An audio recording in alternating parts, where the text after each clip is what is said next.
नमस्कार दोस्तों, दिव्या साहित्य संग्रह आप सभी का स्वागत है। हम लेके आए हैं यूजीसी नेट सिलेबस इकाई 1 जो जिसमें दिया गया है राजभाषा एवं राष्ट्रभाषा। उसके बाद संवैधानिक स्थिति हम देखते हैं। राजभाषा की हिंदी की संवैधानिक स्थिति। संविधान सभा के सम्मुख एक महत्वपूर्ण प्रश्न यह था कि भारत की राजभाषा किस भाषा को बनाया जाए।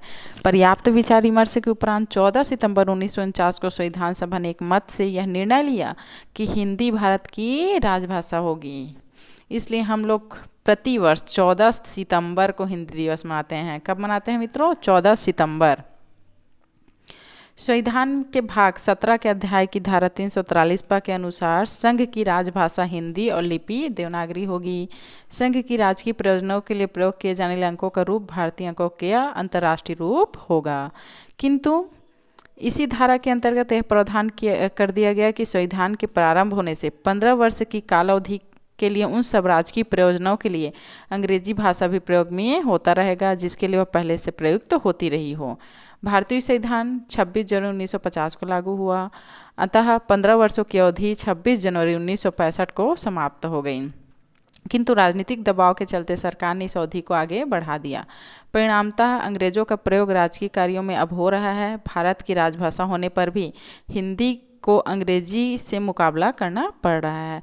संविधान में राजभाषा संबंधी अनुच्छेद भाग 17 के अध्याय में 1 में धारा 343 से 51 तक है, जबकि भाषा विषय उपबंध अनुच्छेद 120 भाग 5 तथा अनुच्छेद 210 भाग 6 में है।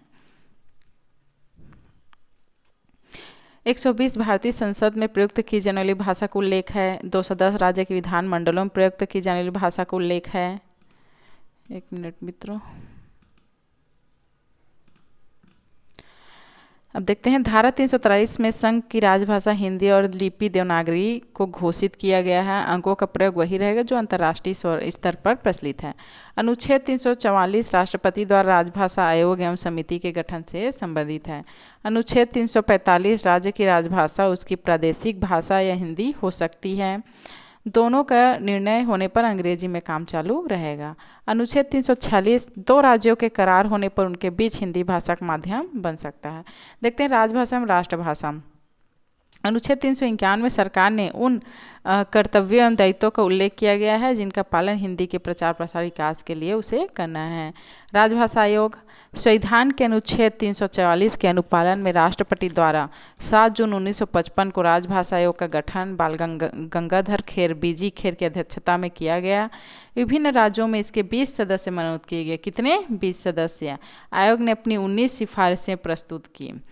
अब देखते हैं राजभाषा अधिनियम 1976 के मुख्य प्रावधान।